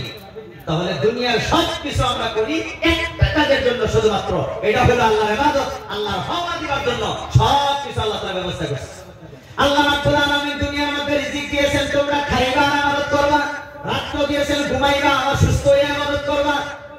দুনিয়া দুনিয়ার মধ্যে টাকা পয়সা আল্লাহ তাআলা দিয়েছেন, সেইটা খাটায়া হজ করবা, যাকাত দিবা, গরিবকে সহায় করবা, মা বাপরে খাওয়াইবা, ভাই বোনকে খাওয়াইবা, নিজের ছেলে মেয়েরে খাওয়াইবা, তোমরা মসজিদ বানাইবা, মাদ্রাসা বানাইবা, মানুষের সহায় করবা। এই জন্যই টাকা পয়সার সুযোগ আমি করে দিয়েছি। কথা বলেন ঠিক কিনা? এখন যদি আমার বাবা আমার ভাইরা নামাজ যদি কেউ পড়িয়া নামাজ যদি পড়ে, তাহলে দুনিয়ার সমস্ত সংসারের কামগুলো আল্লাহ তাআলা কামে লাগায়া ইবাদতের সওয়াব দিয়ে দিব। বলেন সুবহানাল্লাহ। এশার নামাজ রাসূল বলেন, এশার নামাজ জামাতে পড়লে আধা রাত ঘুমটা ইবাদতের সওয়াব আল্লাহ তাআলা দেয়। ফজর নামাজটা যদি কেউ জামাতের মধ্যে পড়ে, সারা রাত ঘুমাইলে ঘুমটা ইবাদত। বলেন সুবহানাল্লাহ। যদি এশার আর ফজর নামাজ পড়লে মাঝের ঘুমটা যদি ইবাদত হয়, তাহলে ফজরের নামাজ আর যোহরের নামাজটা যদি পড়ে মাঝের 7 ঘন্টার সময় খেতিবাতি কাটাইলেন, ব্যবসা বাণিজ্য কাটাইলেন, আল্লাহ দয়া করিয়া এইটার ইবাদতের মধ্যে শামিল করব না নাই কই? ওহন যদি এশার আর ফজর নামাজ না পড়িয়া ঘুমায়, তাহলে 60 বছরের মধ্যে 30 বছর ধরে ঘুমাইলেন, আল্লাহ কইব আমি দিছিলাম ইবাদত করবার লাগি, ঘুমনারে দিছিলাম ইবাদত করবার লাগি, সারা জীবন খালি ঘুমাইছ, ইবাদতটা করছস না কি লাগি? জবাব দে। কথা জানেন কই? সারা আমি মিঠা পানি দিছিলাম, পানি খাইয়া সুস্থ হইয়া আমার ইবাদত করবি, আমার ইবাদতটাই কি করছস না? সারা জীবন কত লিটার পানি খাইয়া আমার পানিটারে নষ্ট করছিস কোন কামে? আজকে তুই জবাব দে। ফল দিছিলাম, আপেল দিছিলাম, আঙ্গুর দিছিলাম, ভাত দিছিলাম, এগুলা খায়া সুস্থ হয়ে আমার ইবাদত করবি, আমার ইবাদতটাই না করিয়া এইগুলা খায়া কাটি অভিযোগে নষ্ট করছিস কি লাগি? আজকে জবাব দে। কথা বুঝতেছেন কি? আসল কাজটা আমরা করি না আমার ভাইরা, আর বেশি সময় আমার হাতে নাই। এই ইবাদতগুলো যেই জায়গায় করা হয় সেই জায়গাটার নাম কি? মসজিদ। কথা বলেন ঠিক কিনা? এই মসজিদের পক্ষ থেকে আজকে আপনাদের জন্য এত সুন্দর সাধারণ একটি মাহফিল আপনাদেরকে উপহার দেওয়া হয়েছে। এই মাহফিলটার জন্য আমার যুবক ভাইরা, এই অঞ্চলের মানুষেরা এত সুন্দর করে প্যান্ডেলকে সাজানো হয়েছে। আমি জানি এমন একটা প্যান্ডেল করতে কত রাত, কত দিন, কত মানুষের চোখের ঘুম, কত মানুষের শারীরিক মানসিক শক্তি, আর্থিক সহায় এইটার মধ্যে হয়েছে। আমার ভাইরা, আমার বন্ধুরা, আর আমি বিলম্ব করব না। এই আসল কাজটা যেন আমরা করিয়া যাই, আসল না করলে সব বেকার হয়ে যাবে। ইবাদতটা যদি করে যাই তাহলে সব কিছু আল্লাহ ক্ষমা করে দিবে। বলেন সুবহানাল্লাহ। আমার ভাইরা, আমার বন্ধুরা, এই জন্যই রাসূল আমি কোরআনের কারীমের একটা আয়াত আমি তেলাওয়াত করেছিলাম। আল্লাহ তাআলা বলেন সূরা আহজাবের 21 নম্বর আয়াত, লাকাদ কানা লাকুম ফি রাসূলিল্লাহি উসওয়াতুন হাসানাহ। আল্লাহ বলে রাসূলের জীবনে তোমাদের জন্য রয়েছে উত্তম আদর্শের মডেল। তোমরা যদি ভালো স্বামী হতে চাও, রাসূলের জীবন নিষ্ঠানি করো, দেখবা রাসূল ওনার স্ত্রীগণের সাথে কত সুন্দর আচরণ করেছে। তোমরা ভালো স্বামী হতে পারবা। বলেন সুবহানাল্লাহ। তোমরা যদি ভালো নেতা হতে চাও, রাসূলের দিকে তাকাও। রাসূল মদিনার মধ্যে ইসলামিক রাষ্ট্র কায়েম করে কত সুন্দর দেশ চালায় গেছেন, তোমরা তাকে ফলো করো। তোমরা যদি একজন ভালো বাবা হতে চাও, তাহলে রাসূলের জীবনে তোমাদের জন্য রয়েছে আদর্শ। যদি বাবা হতে চাও, তাহলে রাসূলের জীবনের দিকে তাকাও। রাসূল নিজের মেয়েদেরকে কিভাবে বড় করেছিলেন, কথা বলেন ঠিক কিনা? স্পেশালি ফাতিমা রাদিয়াল্লাহু তাআলা আনহাকে কিভাবে রাসূল গড় দিয়েছিলেন। এই ফাতিমা রাদিয়াল্লাহু তাআলা আনহা পৃথিবীর যত মহিলারা জান্নাতের মধ্যে যাবে সবার সরদারিনী লিডার হবে। বলেন সুবহানাল্লাহ। তুমি যদি সমাজে ইনসাফ করতে চাও, রাসূলের দিকে তাকাও। তুমি যদি দুনিয়ার মধ্যে সমস্ত মানুষের মন মেজাজ যদি সুন্দর করতে চাও, ভালো একজন মানুষ যদি হতে চাও, আপনারা বলেন পৃথিবীর সবচেয়ে ভালো মানুষের নাম কি? মুহাম্মদুর রাসূলুল্লাহ সাল্লাল্লাহু আলাইহি সাল্লাম পৃথিবীর সর্বশ্রেষ্ঠ মানুষ। এই সর্বশ্রেষ্ঠ মানুষের জীবনী পড়লে আপনি ভালো হবেন না খারাপ হবেন? বিশ্বের সর্বশ্রেষ্ঠ মানুষের জীবনী না হইয়া জীবনী কার হয়? সলমান খানের, অমুক খানের, তমুক খানের, উর্দু অলঙ্গ নাচে যাবে, তাদের তসলিমা নাসরিনের জীবনী হবে। তসলিমা নাসরিনের জীবনী হইয়া একবার সব হেদায়েত পাইব নাকি? কথা বুঝতেছেন? রাসূল পৃথিবীর সর্বশ্রেষ্ঠ মানুষ। কোন কিতাব পড়িয়া উনি বড় মানুষ হয়েছিলেন বলেন? একমাত্র কোরআন, একমাত্র কোরআন। আমার ভাইয়ারা, আমার বন্ধুরা, সেই রাসূলকে তোমরা শুধু নামাজ রোজা হজ আর যাকাতের মধ্যে দেখিও না। সেই রাসূলকে তোমরা একটা সমাজ সুন্দর কেমন ভাবে করেছিলেন এই দিকেও তোমরা তাকাও। একটা দেশ কিভাবে সুন্দর করেছিলেন এইভাবে তাকাও। এক একজন মানুষকে কিভাবে সুন্দর করেছিলেন তোমরা তাকাও। এক একজন মানুষের অন্তর কিভাবে সাফ করেছিলেন তার দিকে তাকাও। এক একজন মানুষের সাথে রাসূল কিভাবে ব্যবহার করেছিলেন সেই দিকে তাকাও। আয়েশা রাদিয়াল্লাহু তাআলা আনহা বলেন, লাম ইয়াকুনিন নবী সাল্লাল্লাহু আলাইহি ওয়াসাল্লাম ফাহিশান। রাসূল গোটা জীবনে একদিন অশ্লীলতা ওনার জীবন থেকে বাহির হয় নাই। বলেন সুবহানাল্লাহ। একটা দিন রাসূলের জীবন থেকে একদিন শরমহীন কোন কাজ, অশ্লীলতা রাসূলের জীবনে একটা দিন কেউ লক্ষ্য করতে পারেন নাই। গোটা জীবন রাসূল ছোট কালেও ওনার লজ্জাস্থান পৃথিবীর কোনো মানুষ দেখতে পারে নাই। আমার ভাইরা একদিন খালি সামান্য আদর থেকে উপরে খালি একটু কাপড় উঠে গেছেন, লগে লগে আমার নবী বেহুশ হয়ে গিয়েছিল। বলেন সুবহানাল্লাহ। আজকে যে রাসূল জীবনে কোনোদিন অশ্লীলতাকে প্রশ্রয় দেন নাই, এখন অশ্লীলতা আমাদের ঘরে ঘরে পকেটে পকেটে। কথা বলেন ঠিক কিনা? যে রাসূল জীবনে কোনোদিন একটা কোনো খারাপ কোনো এই আপনার অশ্লীলতা পছন্দ করে না, ওয়ালা মুতাফাহিশান, রাসূল জীবনে কোনোদিন অশ্লীলতাকে প্রমোট করেন নাই, অশ্লীলতার দিকে দাবিতেও হন নাই, অশ্লীলতা কোনো মানুষকে শেখানো নাই। সেই বিশ্বনবীর উম্মতের ঘরে ঘরে পকেটে পকেটে যুবক যুবতী, পকেটে পকেটে অশ্লীলতা। কথা বলেন ঠিক কিনা? এই জাতির উন্নতি কিভাবে হবে? শ্রেষ্ঠ মানুষ কিভাবে হবে? ওয়ালা সাখাবান ফিল আসওয়াক। রাসূল জীবনে কোনোদিন বাজারের মধ্যে গিয়া হই হাল্লা করেন নাই, গন্ডগোল করেন নাই, রাসূল কোলাহল করেন নাই। এখন এই কয়জন মানুষ বলেছেন বেদন বাজার করতে দি। রাসূলের গোটা জীবনে বাজারে গিয়া একদিন একটা কথা বেকার কইয়া কোলাহল কইয়া বাজারে ঘুরিয়া রাসূল সময় নষ্ট করেন নাই। আর এই রাসূলের উম্মত ম্যাক্সিমাম বাজারও। কথা বলেন ঠিক কিনা? শান্তি আইব। তার বদলা কি আফু ওয়া ইয়াসফা। রাসূল উদার মনে সবাইকে ক্ষমা করে দিতেন। বলেন সুবহানাল্লাহ।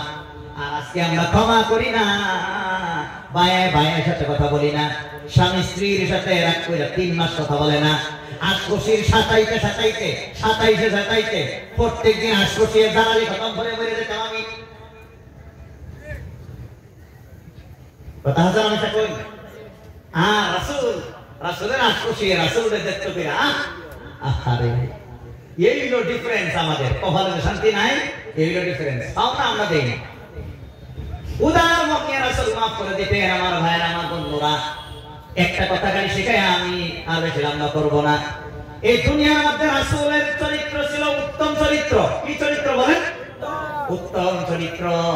ও আমার যুবকেরা, ও আমার মুরব্বী বাবাজিরা, ও ছাত্রছাত্রী ছাত্ররা, পর্দার আড়ালে আমার মা বোনেরা, একটা কথা আমি বলি।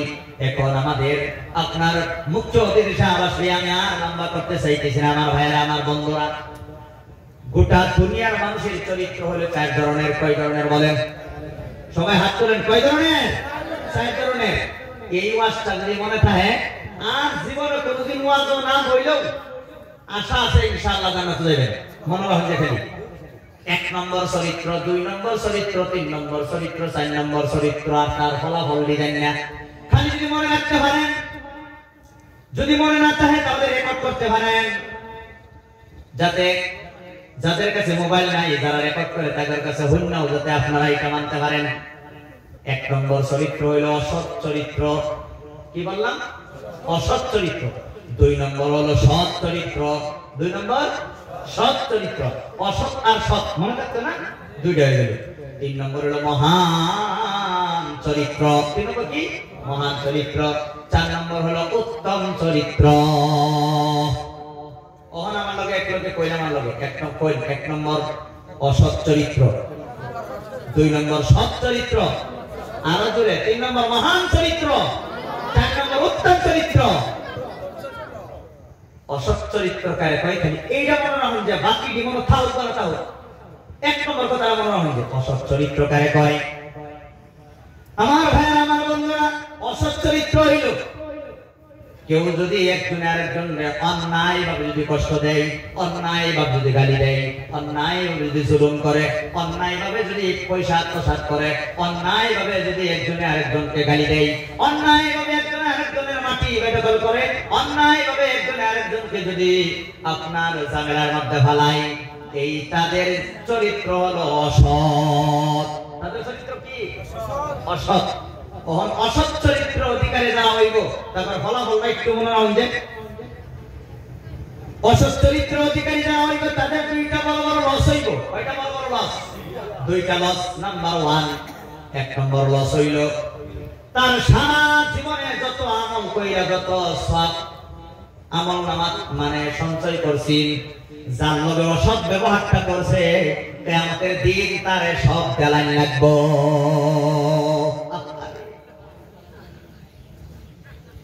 আর যদি তার জীবনে কোনো আমল না থাকে, খালি চুরি করছে, খালি সুর সুর সুর, সারা 60 বছর খালি চুরি করছে, 60 বছর খালি ডাকাতি, 60 বছর খালি জুলুম, সব একটা নাই, তাহলে কি হইব? যারে ঠকাইছিল তার যত গুনাহ ছিল, এই গুনাহগুলো আয়া তার গুনার লগে প্লাস হইব। তাহলে জেনে টেনে লস না সিরিয়াস লস? কই ওহন মানুষের নামাজ জোহরে আবার মাসে 30,000 টাকা 50,000 লয়। ওহন নামাজ পড়ে যে সব টাকা কামাই করছিলা 20,000 টাকা লইছিলা, হিরো গালায় লাগবো। ওহন কি লাভ হইল না লস হইল? তাহাজ্জুদের নামাজ পড়িয়া যেই সব টাকা কামাই করছিলা, দোহান বাই খেয়ে না দেমস, কিয়ামতের দিন দোহানি রে তাহাজ্জুদের নামাজে সব গাল লাগবে। বুঝলেন নি? সারা জীবনে ইবাদত কইরা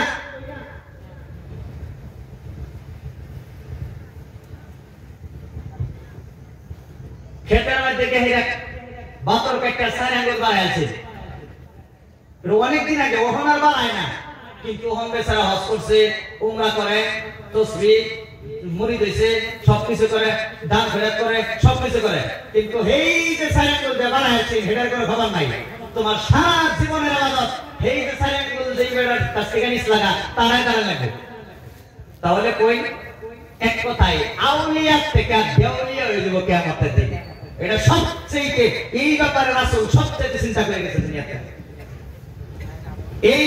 এই কথা যখন জিবরাইল রাসূলকে জানাইলেন, 2-3 দিন রাসূল ভালো করে কথা বলতে পারতেছিলেন না, মনটা খুব বেদার ছিলেন। রাসূল চিন্তা করছেন আমার উম্মতেরা পাহাড় সমান সওয়াব নিয়ে হাজির হইব, কিন্তু যখন হাজির হইব তখন অনেকেই তার কাছে পাওনা পাইব, সবই গাবিরালব। জাতির পাওনা দিতে দিতে দিতে দিতে লাস্টে একটাও নাই, বাদেও পাওনা রয়ে যাইব। এই পাওনা দাঁড়ালে পাওনা তো কিছু দিবা হইতো না, উল্টা তাদের গুনাহ লইয়া এই পাহাড় সমান সব লইয়া হয়ে যাবো জাহান্নাম, আর বাকি দেব জান্নাত, হয়ে যাবো জাহান্নাম। তাহলে কই দুনিয়ার মধ্যে অসৎ চরিত্র অধিকারী হইয়া মরলে কোনো ইবাদতে কোনো কামে করি না, শেষ হইব। আমার তো সময় নাই, খালি এক নম্বরটা খালি মনে রাখুন যে, আর যদি কোনোদিন আল্লাহ তাআলা যদি সময় দেয়, অন্যদিন কোনোদিন কই আমি, তবে আমার মনে হয় জানা করে একটু লেগে যাবে। ভালো একটা তো কইলো, বাকি 3টা কইলো না, শর্টকাট তুই এই দিকে 1 মিনিট 2 মিনিটে। 2 নম্বর হলো সৎ চরিত্র। সৎ চরিত্র কারে কয়? কেউ যদি আপনারে ঠগায়, আপনিও তারে ঠগাইলেন, ডিসমিস। তবে ঠগাড়ি না যেন সমান সমান হয়। 5,000 টাকা এনে নিছেন কেন? আইনকে খাও দেয়া 5,000 টাকা মাছ লইছে, বাস ডিসমিস, খালাস। কিন্তু জোর দেহায়া বেড়ার 5,000 টাকা নিছেন কেন, 7,000 টাকা মাছ লইবে চলছে। এই যে 2,000 টাকা যে অ্যাডভান্স দিছেন কেন, এই যে এটার লাগি আইনে আবার অসৎ চরিত্র অধিকারী হয়ে যাবে। দেখছেন নি? ওভারটেক করে দিতে না। কেউ একটা গালি দিছে, আইনে একটা গালি দেন, ডিসমিস। কিন্তু হ্যাঁ দিছে একটা গালি, আইনে হাইতাম তো চলে লেগে বসে, যেটি অ্যাডভান্স দিছেন ব্যক্তির কারণে আইনে ওই জন্য সৎ। বুঝছেন নি? অনেক মানুষ ধনী মানুষ হয়ে করে না নাই, গরিব রে জুলুম করে না নাই, তো আল্লাহ কি করবি রে? তো আল্লাহ কি করবি রে? 100 বার করে এক কথা। হ্যাঁ কইছিস একবার, হ্যাঁ কই 100 বার, 99 বার তুমি যে বেশি কইছো, এটা লাগে তোমার সারা আমল এইবার নেব। বুঝছেন নি? রাসূলে জামালকে সাহাবী কয়, হুজুর আমি দোহানের মধ্যে একটা কামলা রাখছি, এটা খালি কয়েকদিন পরে পরে চুরি করে, যেই বেলা ধরা হয় এই বেলা খালি টেস্টি দেই, আল্লাহ তাআলা কিয়ামতের দিন আগর দুইজনের বিচার কিভাবে করব কইয়ে দেন। রাসূল কইল যেই পরিমাণ চুরি করে ফিতনা যদি এই পরিমাণ দেও তাহলে ডিসমিস দুজনের বিচার সমান।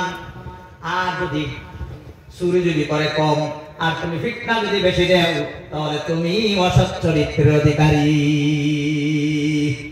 কোন কোন কত্তানি চুরি করে ফিতনা কত্তানি দেয় জানি জানে কোন হেজে চুরি ধরা হয়ে গেলে তার ফিতনা দিব কোন কিভাবে দিব কোন কই দিবার হবে নি। আচ্ছা তাই হোক এই আমি দিতেছি না কোন বুঝলেন এই কথা বুঝলেন মুক্তি সবাই বলছে আমি লম্বা করতেছি না। আমি একটা হাদিস তেলাওয়াত করছিলাম, হাদিসের মধ্যে কি বলেন শুনুন। এইটা আসল কাজটা যেই জায়গার মধ্যে করা হয় এই কাজ যদি আপনারা করেন আল্লাহ জান্নাত দিব বলেন সুবহানাল্লাহ। এবং এই নামাজ কয় হাজার বছর মসজিদে পড়বেন কয় হাজার বছর পড়বেন না হায়াত পর্যন্ত। কিন্তু একটা পদ্ধতি আছে বুদ্ধি আছে ওই 1000 না কিয়ামত পর্যন্ত নামাজ পড়ার সব পাইবেন। কিভাবে শুনবেন নি?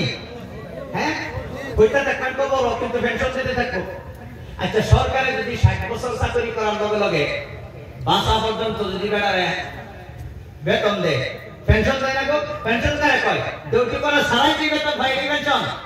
কোন এক বেচারা 60 বছর এক সারে রিটায়ার হয়ে গেছে, বাচ্চা হলো 150 বছর। ওহন কই যত বছর চাকরি করছি এর থেকে 2 গুণ বেশি পেনশন ভাই দুনিয়া থেকে ছাড়া নাই। সরকারের এত কিছুই নাই, সরকারে আঙ্গুর ট্যাক্স নিয়ে হাইলাইনে বেতন দেয় পেনশন দেয়। এই সরকারে যদি রিটায়ারমেন্ট লওয়ার পর যদি পেনশন দিতে পারে তাহলে আল্লাহর খাজানা কিছু কমই আসেনি। আল্লাহ একটা সিস্টেম রেখে দিয়েছে দুনিয়া। এই আল্লাহর চাকরি করলে আল্লাহ রাব্বুল আলামিন কিয়ামত পর্যন্ত আল্লাহ আপনার পেনশন দিব। সুবহানাল্লাহ। আর দুনিয়াতে নামাজ পড়ার দরকার নাই, হজ করার দরকার নাই, কবর হইয়া হইয়াই নামাজের সব পাইবেন। শুনবেন নি হাদিস? রাসূল বলেন আমার রাসূলুল্লাহ সাল্লাল্লাহু আলাইহি ওয়াসাল্লাম বিবিনাইল মাসাজিদি ফিদ্দুর। রাসূল হুকুম দেন যে তোমরা প্রতি মহল্লায় মহল্লায় আল্লাহর ঘর মসজিদ বানাও। বলেন সুবহানাল্লাহ। মসজিদ বানাইলে কি হইব? কি হইব?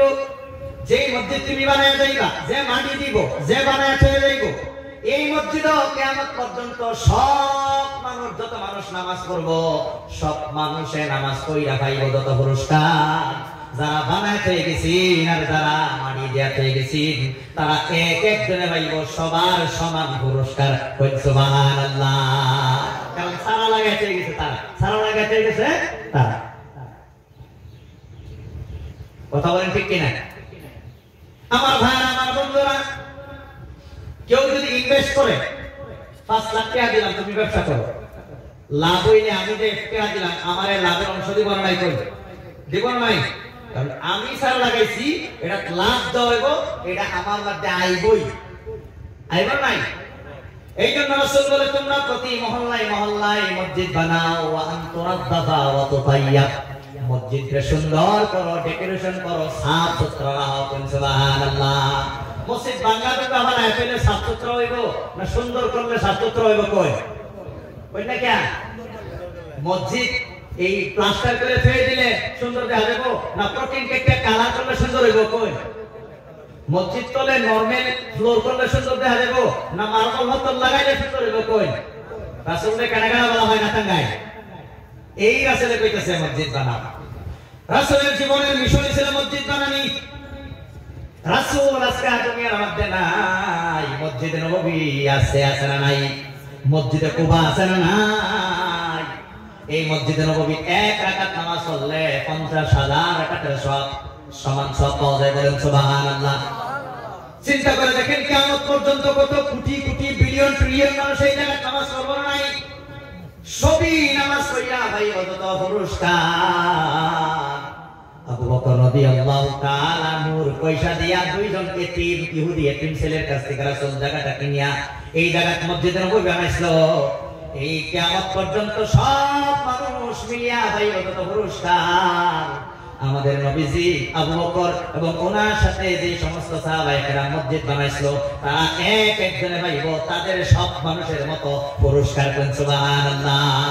ওই তাহলে আবু বকর রাদিয়াল্লাহু তাআলার মতো এই নবী রাসূলগণের ঘরে সবচেয়ে বেশি সওয়াব লইয়া যিনি কিয়ামতের দিন উঠব আবু বকর রাদিয়াল্লাহু তাআলা থেকে বেশি কেউ কারো থাকবো কই নবীগণের বাদে? কারণ এই মসজিদও ডেইলি হজ ছাড়াই তো 1.5-2 লাখ 3 লাখ মানুষ নামাজ পড়ে। কথা বলে ঠিক কিনা? প্রত্যেক রাকাতে 50,000 রাকাতের সওয়াব। আমাদের তো সেই সুযোগ নাই, কিন্তু আল্লাহ আরেকটা সুযোগ দিয়েছে, প্রতি মহল্লার মসজিদ তোমরা বানাও, মসজিদ সুন্দর করো, অত পাইয়া মসজিদ আতর গোলাপ দিয়ে ছিটায়া সুগন্ধিময় করো। আমরা আমাদের মসজিদ সুন্দর করি, কিন্তু আতর গোলাপ ছিটায়া ভালো ভালো ব্র্যান্ডের পারফিউম, অ্যালকোহল ফ্রি পারফিউম, মানে আতরটা মসজিদের মধ্যে এখনো পর্যন্ত আতর গাওয়ায় বয়ে আমরা আতর দেই না। দেই কি? মুসলমানদের আতর ছিড়ে দেই কি? দেই না। আল্লাহ রাসূল বলে এইটা তোমরা কোরআন একটা এই মসজিদ বানাতে গেলে কি করবে? আল্লাহ মানবারা লিল্লাহি মাসজিদান বানাল্লাহু লাহু বাইতান ফিল জান্নাহ। যদি কোনো মানুষের দুনিয়ার মধ্যে আল্লাহর ঘর বানায়, আল্লাহ তার জন্য জান্নাতে ঘর বানাবে। বলেন সুবহানাল্লাহ। আমার ভাইয়েরা, আমার বন্ধুরা, একজন কেউ যাবেন না, মুখ্য যদি এসে গেছে, আমি আরম্ভ করতেছি না। আমার ভাইয়েরা, আমার বন্ধুরা, মসজিদ বানাতে গেলে কি হয়? একটা ছোট্ট একটা ঘটনা আপনাদের বাড়ির কাছে, একটা অলৌকিক একটা ঘটনা আমি আপনাদেরকে বলি। খাটুয়াল কারা ছিল না টাঙ্গাইল? সবাই ছিলেননি? খাটুয়াল হোসেন মাস্টার সাহেব, দেবরা মাস্টার হোসেন মাস্টার সাহেব, খাটুয়াল পঞ্চায়েতের অপোজিটে ওনার বাড়ি। কারা ছিলেন উনি? অনেকেই আপনাদের অনেক ছাত্র আছেন ওনাদের। হোসেন মাস্টার সাহেবের কারা ছিলেন? মরহুম। আচ্ছা, কয়েকজন ছিলেন, নতুন যারা তারা ছিলেন না।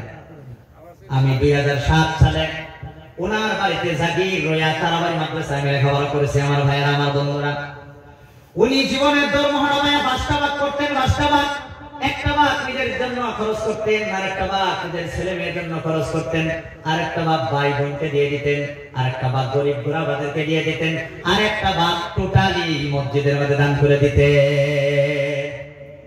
জীবন গেছে, একটা ঘর বানাইতে পারে নাই। এইভাবে ভাগ করে দিলে কেউ ঘর বানাইতে হবে না? চাকরি করে কই? আমার ভাইয়েরা, এত কষ্ট করে লেখাপড়া করেছি, 145 টাকা দিয়ে নগাঁও এসেছি গাড়ি ভাড়া দিয়া। মাদ্রাসা বন্ধ হয়েছে, ঈদের সময় যাওয়ার পয়সা নাই, মসজিদে বয়ে বয়ে কান্দি। দাদা একদিন গম পাইছে, ভাইয়া আওয়া যাওয়ার এবং রাস্তা খাওয়ার পয়সাগুলো আমার দিয়ে দিত। প্রতি সপ্তাহে আমার গিয়া আনিয়া ওনার বাড়িতে কাটোয়াল থেকে ভালো ভালো মাছ নিয়ে আমার খাওয়াইতো। বড় আদর করতো, বড় আদর করতো। এক লগে ঘুমাইতো, কোন জায়গায় গেলে আমার লইয়া যাইতো। এই মানুষটা যেদিন মারা যায়, লকডাউনের মধ্যে মারা গেছে, আপনারা অনেকেই জানেন। মারা যাওয়ার সময় ওনার বিবি বলতেছে, আমার বাড়িতে মেহমান আসতেছে, আমার গোসল করাইয়া দেও। বিবি যখন গোসল করাইয়া দিল, এই সময় উনি বলতেছে, মেহমান আসতেছে, তোমরা সালাম দিও। কতক্ষণ পরে মেহমান আসতেছে এই বলে বলিয়া আপনার হাত উপরে উঠায় মুসাফা করছে। বলেন সুবহানাল্লাহ। তখন সবাই কাঁদতেছে, উনি হাসতেছে, হাসি হাসি কয়, যে দেখো সুন্দর বাগান, সুন্দর ঘর, দেখো না কত সুন্দর সুন্দর। বিবি কয়, আমি তো দেখি না। স্বামী কয়, দাদা কয়, দেখো না, আমি তো স্পষ্ট দেখতেছি। বাবা গো, ঘুমের মধ্যে 2টা চোখ বন্ধ করে আল্লাহ সারা রাত হাজার হাজার স্বপ্ন যদি দেখাইতে পারে, তাহলে সব মেলায় আসে, আল্লাহ কি আপনারা কিছু দেখাইতে পারবে না? বলেন ভাই বেনা নাই? উনি হাসতেছে, হাসিয়া হাসিয়া কলিমা পড়লো, পশ্চিম দিকে মুখটা করলো, এইভাবে সুন্দর করে হেসে হেসে ঘুমায়া পড়লো। বলেন সুবহানাল্লাহ। আমার বাবারা, আমার ভাইয়েরা, কার কার মা বাপ নাই? একটু হাতটা উঁচু করেন। কার কার মা বাপ নাই? কার কার দাদা দাদি নাই? হাত উঠান। আমি সবার জন্য দোয়া করবো। মুসাফির এই জায়গায় বসা, উপরে একটা চেয়ার দিয়ে মুসাফির এই জায়গায় বসাই দেন ইনশাআল্লাহ।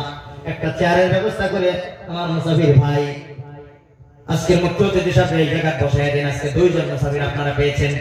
মুসাফিরের দোয়া আল্লাহ তাআলা কবুল করে। আমি আপনাদের অনেক আশা, হুজুরের বয়ান শুনবেন। হুজুর শারীরিকভাবে কিছু অসুস্থ।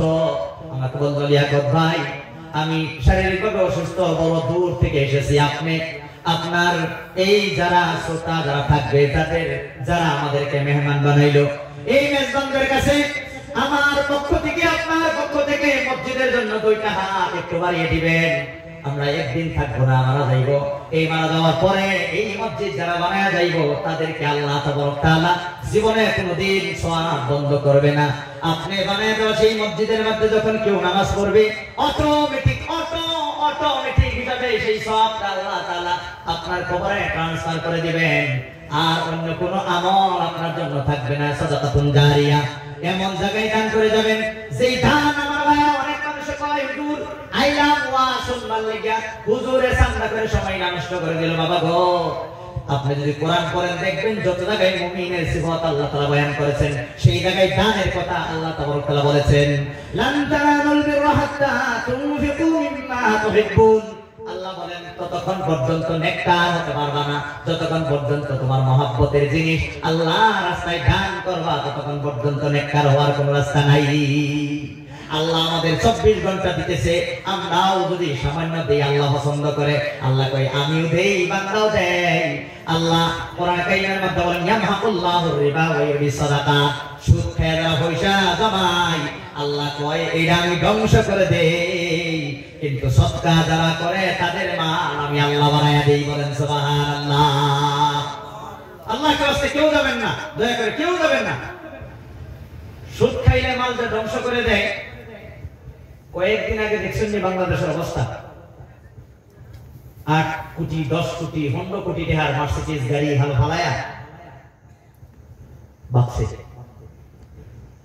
এই গাড়িগুলো যে কিনছি এইগুলা নিজের টাকা নিয়ে কইনাকে নিজের টাকা নিয়ে দরজা বানাইছে, বিল্ডিং বানাইছে, এইগুলা ফালায়া তো এগুলো নাই।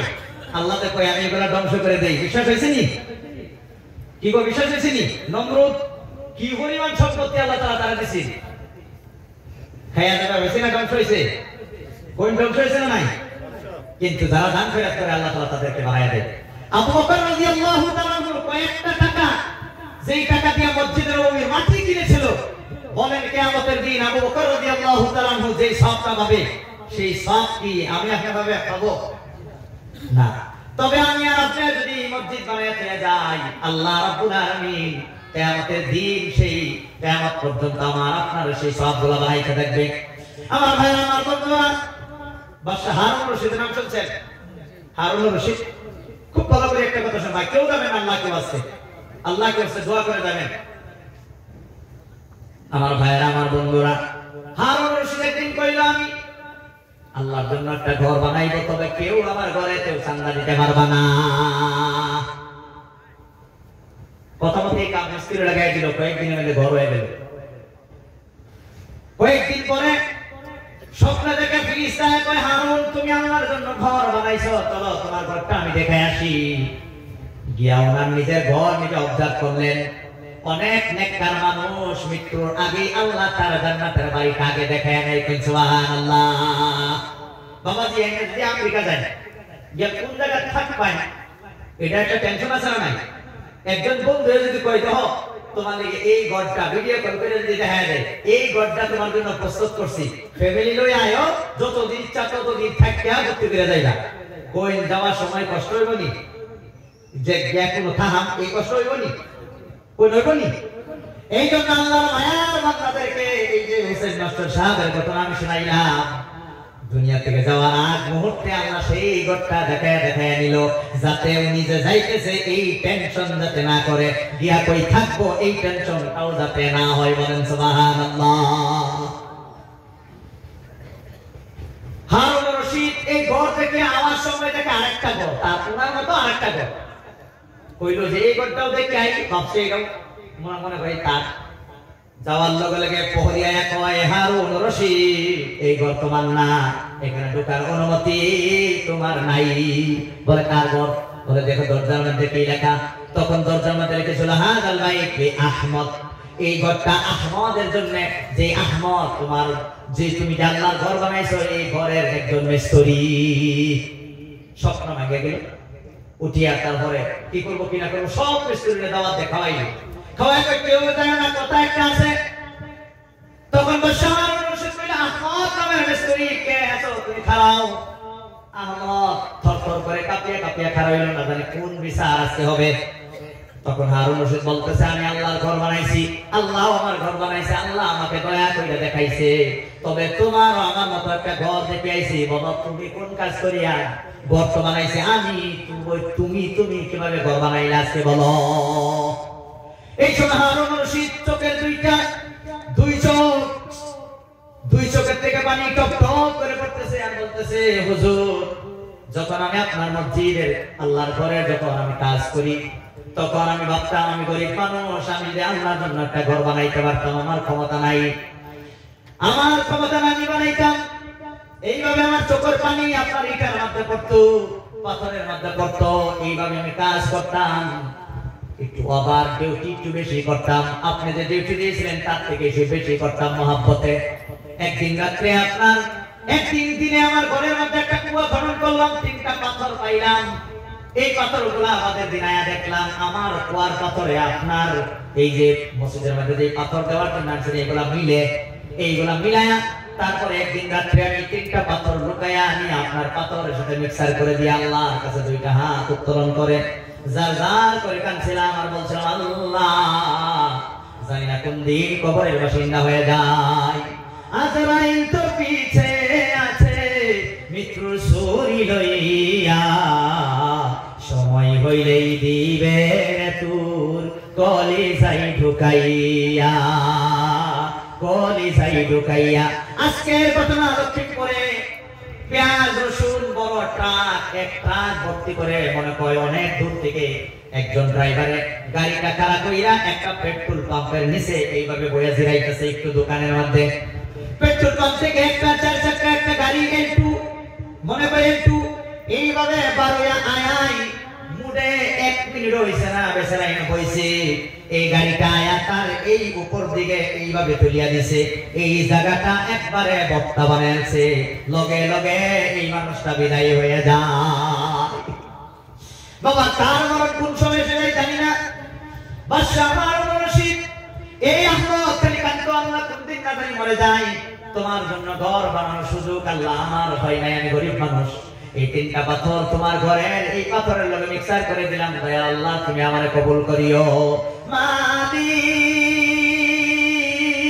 তুমি জান্নাতে তোমার পাশে আমায় একটি ঘর বানিয়ে দিও, সে বিভীষিকাময় কঠিন দিনে তোমার প্রতিবেশী মওলা করে নিও।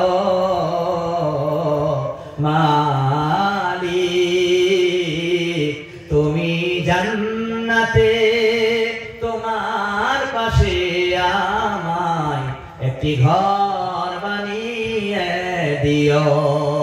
আমার বাবারা এই ঘর আল্লাহর ঘর বানাইতে হইলে ভাই আমাদের একটু কষ্ট করতে হবে। এতগুলা মানুষের আল্লাহর পাগলদের কাছে, মা বাবা যাদের নাই এতিমদের কাছে আজকে আমি কিছু চাইবো। রাসূল বলে যারা এতিম হয়ে যায় মা বাবার জন্য যদি দোয়া করে সেই দোয়া আল্লাহ তাআলা কবুল করে। আজকে আপনাদের মা বাবার জন্য আমরা 2 জন মুসাফির 2টা হাত তুলে দয়া আল্লাহর কাছে আমরা চাইবো। আপনাদের এই অঞ্চলের মুরব্বিদের জন্য আমরা আজকে দোয়া করব। আমার ভাইয়েরা আমার বন্ধুরা আল্লাহ কি ওয়াস্তে, আল্লাহ কি ওয়াস্তে আপনারা কেউ উঠবেন না, একটু দয়া করে খালি বসেন। আমি হুজুরকে ইনশাআল্লাহ দিয়ে দেব, এক্ষুনি দিয়ে দেব, আর বেশি লম্বা করব না।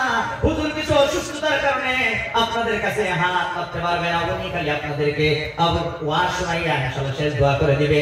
আমি আপনাদের কাছে আজকে এতিমদের কাছে আল্লাহ রাব্বুল আলামিনের ঘরের জন্য এই যে একদম নারায়ণগাঁও যে মসজিদটা, সেই মসজিদটার ছাদ ঢালাই হয়ে গেছে আলহামদুলিল্লাহ।